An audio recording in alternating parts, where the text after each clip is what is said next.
नमस्कार दोस्तों, real voice of India में आपका स्वागत। मेरा नाम है देहात। दर्शकों, जिस प्रकार अमेरिका की अगर बात करें तो पूरे विश्व में जिस प्रकार से डोनाल्ड ट्रंप ने कहा था कि 2 अप्रैल के बाद जो टैरिफ है विभिन्न देशों पर लागू किया जाएगा, खास करके जिसे रेसिप्रोकल टैरिफ नाम दिया गया था। तो 2 अप्रैल के बाद अभी विश्व भर में क्या चर्चाएं चल रही है, कौन से देश में और खास करके भारत पर कितने टैरिफ डाले गए और खास करके जो व्यापारियों है, जो मैन्युफैक्चरर्स है, उसमें क्या असर रहेगा, इसी के बारे में आज हम चर्चा करेंगे। चर्चा में मेरे साथ जुड़े हैं जाने माने राजकीय विश्लेषक एवं अंतर्राष्ट्रीय मामलों के जानकार श्री वीरेंद्र पंडित जी। वीरेंद्र जी, बहुत बहुत स्वागत है। नमस्कार सर। सर, जैसे प्रस्तावना में हमने बात किया, बहुत स्वाभाविक है कि पूरे विश्व भर में पिछले 2 महीने से, खास तौर पे तो 20 जनवरी से ये चर्चा थी कि हर एक देश पे कुछ ना कुछ टेंशन बढ़ने वाला है, जो टैरिफ वाला मुद्दा था, और आखिरकार भारत पर भी ये लागू हो गया। क्या कहेंगे? हाँ, ये पिछले करीब 3-4 महीने से, बल्कि ये कहें कि पिछले साल से ही, जब से ट्रंप चुनाव के मैदान में आए थे, तभी से ये मामला काफी गरमाया हुआ था और ट्रंप ने लागू कर दिया है कल से।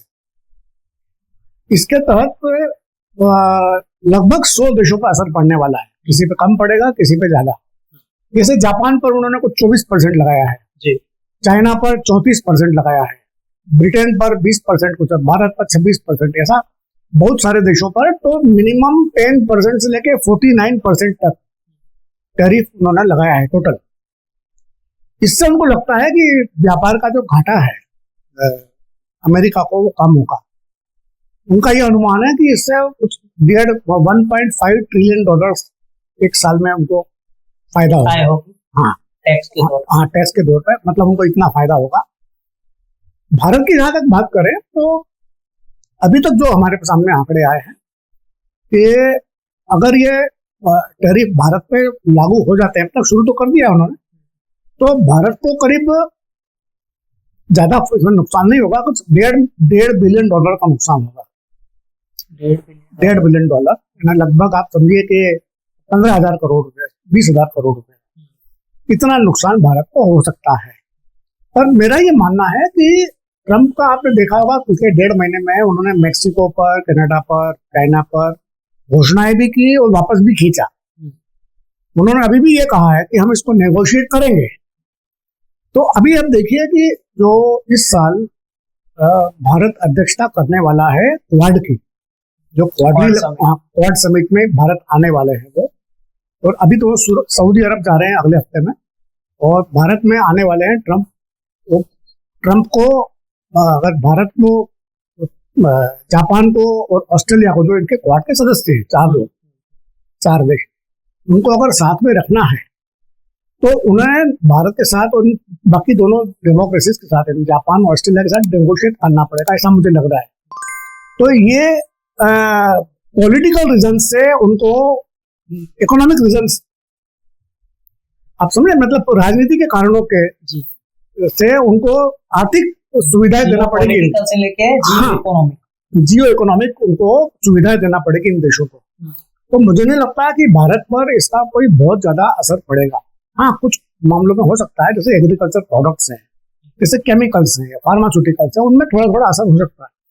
सबसे ज्यादा जो असर होगा वो यूरोप पे होगा और चाइना पर होगा। अच्छा। और खासतौर से कनाडा पर, क्योंकि कनाडा का जो, एक तो उनकी बॉर्डर लगती है, सीमा लगती है अमेरिका से, कनाडा पे बहुत प्रेशर है इस बार। वहां पर अभी अप्रैल में इलेक्शन होने वाले हैं, 28 अप्रैल को जनरल इलेक्शन है। तो बहुत सारे समस्याएं वहां पर कनाडा में है।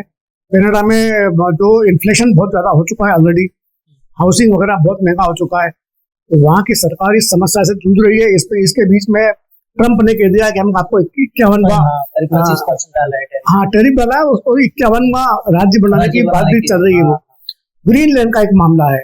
तो ऐसे बहुत सारे मामले ट्रंप ने पिछले 3 महीनों में इकट्ठे कर दिए हैं, सारी दुनिया में उथल पुथल हो रही है। अगेन भारत की जहां तक बात है, मुझे नहीं लगता कि इसमें भारत को कोई बहुत बड़ा नुकसान होगा। थोड़ा बहुत नुकसान होगा। ट्रंप ने भी, आप देखिए कि जो कहा है कि प्रधानमंत्री मोदी मेरे दोस्त हैं वगैरह वगैरह, तो ये सब इंडिकेशन है कि वो नेगोशिएट करने के लिए तैयार है।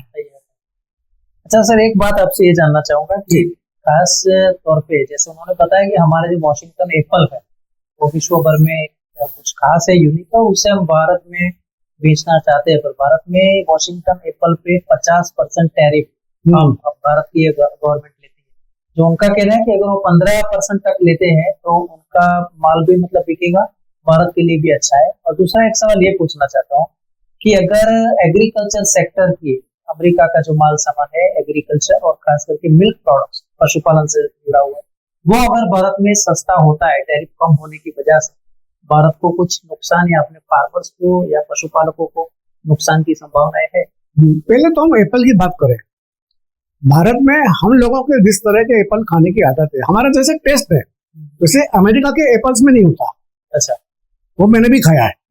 तो अगर अमेरिका अपना एप्पल यहाँ बेचना चाहता है तो कितना बिकेगा इसकी कोई गारंटी नहीं है। अच्छा, यहाँ पर जो डिमांड है कश्मीर के, हिमाचल के सेब फल की, मतलब एप्पल की, यहाँ का जो टेस्ट है, यहाँ का जो टेस्ट है बहुत अच्छा है, बहुत अलग है।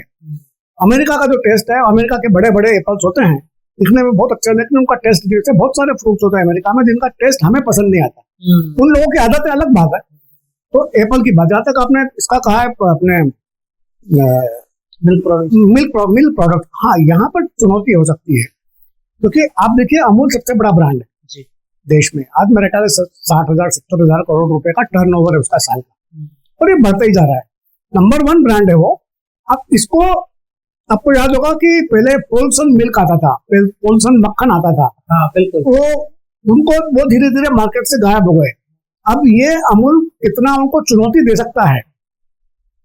अमूल बहुत बड़ा ब्रांड है, इसमें कोई शक नहीं है, लेकिन अगर अमेरिका के मिल्क प्रोडक्ट्स वगैरह भारत में आते हैं, योगर्ट वगैरह जो है, हमारे यहाँ योगर्ट ज्यादा लोग नहीं खाते, दही खाते हैं हम लोग, योगर्ट बहुत ही कम लोग खाते हैं, तो वो कितने उनकी डिमांड बढ़ेगी अमूल के मुकाबले में।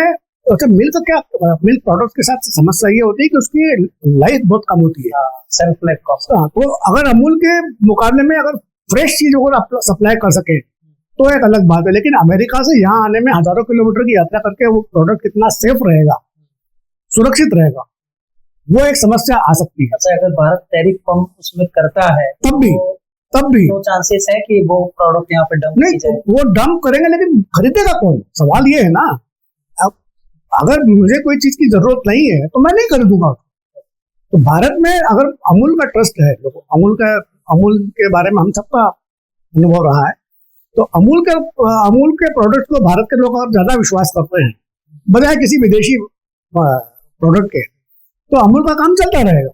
वो प्रोडक्ट यहाँ पर टैक्स बढ़ाए न बढ़ाए उससे कोई फर्क नहीं पड़ेगा, डिमांड नहीं होगी उसकी। यहाँ डिमांड जब तक नहीं है तब तक उसका कितना भी प्राइस कम करे कोई कितना भी कम।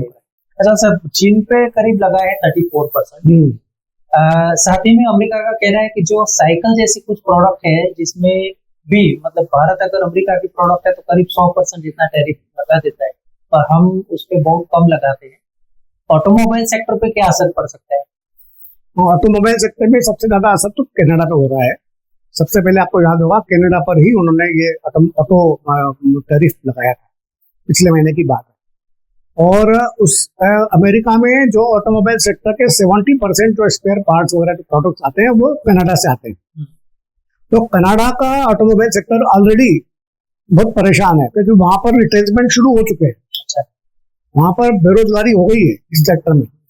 भारत का जहां तक सवाल है तो भारत में अभी वो स्थिति आई नहीं है। भारत में जो इलेक्ट्रिक व्हीकल्स का सेक्टर है उस पर असर पड़ सकता है, क्योंकि आपको याद होगा एलन मस्क बहुत दिनों से भारत में आने की कोशिश कर रहे हैं, और उनको भारत सरकार का ये कहना था कि भाई आप यहाँ पे मैन्युफैक्चरिंग करो तो हम आपको रिबेट देते हैं जो बाकी लोगों को देते हैं जी। तो एलन मस्क अभी तक इस बात के लिए तैयार नहीं हुए थे। वो कहते थे कि भाई चाइना में बनी जो मेरी कार है वो भारत में बेचना चाहता हूँ। तो भारत सरकार ने इस पर अभी तक कोई निर्णय नहीं लिया था। अब हो सकता है कि किसी मिडिल पॉइंट पर आकर मतलब नेगोशिएट करके कुछ इस बारे में हो जाए। एलन मस्क भारत में मैन्युफैक्चरिंग, भारत में प्लांट लगाने की भी सोच रहे हैं, इस तरह की खबर भी आई थी। तो अभी देखते हैं, मतलब ये जो कल से जो इन्होंने अनाउंस किया है डोनाल्ड ट्रंप ने, उस चीज को इम्प्लीमेंट होने में भी 1 महीना 2 महीना लगेगा। एकदम से ये चीजें इम्प्लीमेंट नहीं होगी। तो ग्लोबल लेवल पे मतलब जो इकोनॉमिस्ट है उनका एक राय ये भी है कि इससे जो डिसीजन लिए है टैरिफ के, शायद 1930 जैसी महामंदी की भी संभावना देखी जा रही है। और इस बार पूरे विश्व का जो ग्रोथ रेट है उसमें कटौती आएगी, ये कितना चिंता का विषय है पूरे विश्व के। हाँ देखिए, जो मैन्युफैक्चरिंग इकोनॉमीज हैं, मैन्युफैक्चरिंग बेस्ड, जैसे चाइना है ना, भारत में कंजम्पशन बेस्ड है। हम लोग जितना पैदा करते हैं उतना खा लेते हैं। इंडिया में कंजम्पशन हो जाता है, इंडिया में कंजम्पशन ज्यादा हो जाता है, तो हमें बहुत ज्यादा फर्क पड़ेगा ऐसा नहीं है। लेकिन जिनकी तो जैसे वियतनाम है, जैसे थाईलैंड है, या बांग्लादेश का टेक्सटाइल उद्योग है, वो टोटली डिपेंडेंट है विदेशी बाजारों पर। जी जी। हमारे यहाँ पर ऐसा कोई भी उद्योग नहीं है, जहाँ तक मेरी जानकारी है, जो पूरी तरह से विदेशी बाजार पे डिपेंड करता हो। तो भारत में ये समस्या आएगी, लेकिन उतनी ज्यादा विकरालता से नहीं आएगी जितनी चाइना में आ सकती है। और ये बात सही है कि इससे ग्लोबल डिप्रेशन, ग्रेट डिप्रेशन जैसे 1930 वाली स्थिति थी, वो आ सकती है।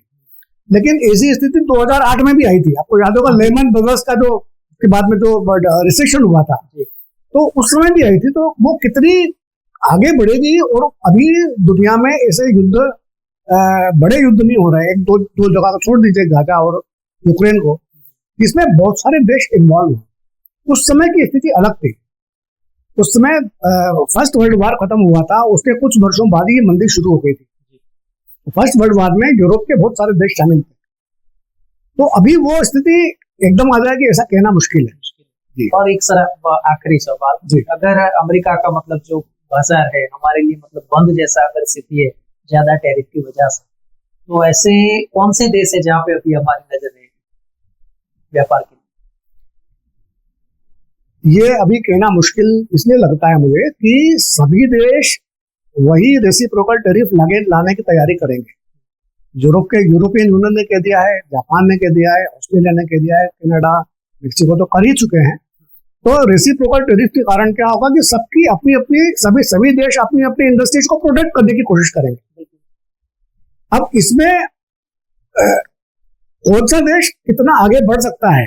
चाइना ने बहुत धमकी दी है। चाइना ने कहा कि हम यूरोपियन यूनियन के साथ मिल के करेंगे।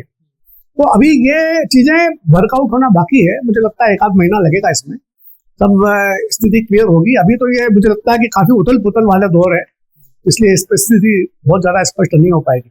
बिल्कुल। तो दर्शकों, जिस प्रकार से यहाँ पे चर्चा की गई, बहुत साफ है कि कुछ समय तक हमें वेट एंड वॉच की पॉलिसी रखनी पड़ेगी, तभी जाके पता चलेगा। क्योंकि अभी भी जब रेसिप्रोकल की बात करते हैं तो कुछ न कुछ रियायतें दी जा रही है और सरकार की ओर से भी नेगोशिएशन जारी है। तो अभी देखना रहेगा कि आगे वाली जो नीतियां है वो क्या लेकर आती है। वीरेंद्र जी, बहुत बहुत धन्यवाद आपने इस बारे में जो जानकारी दी। तो दर्शकों, न्यूज व्यूज और एनालिसिस के लिए आप देखते रहिए रियल वॉइस ऑफ इंडिया। धन्यवाद મિત્રો, આપ યુટ્યુબ ઉપરાંત ફેસબુક, ઇન્સ્ટાગ્રામ, એક્સ સોશિયલ મીડિયાથી પણ અમારી સાથે કનેક્ટ રહી શકો છો। દેશ વિદેશના તમામ સમાચારો વાંચવા માટે અમારી વેબ પોર્ટલ revolt.in ઓપન કરશો। ધન્યવાદ।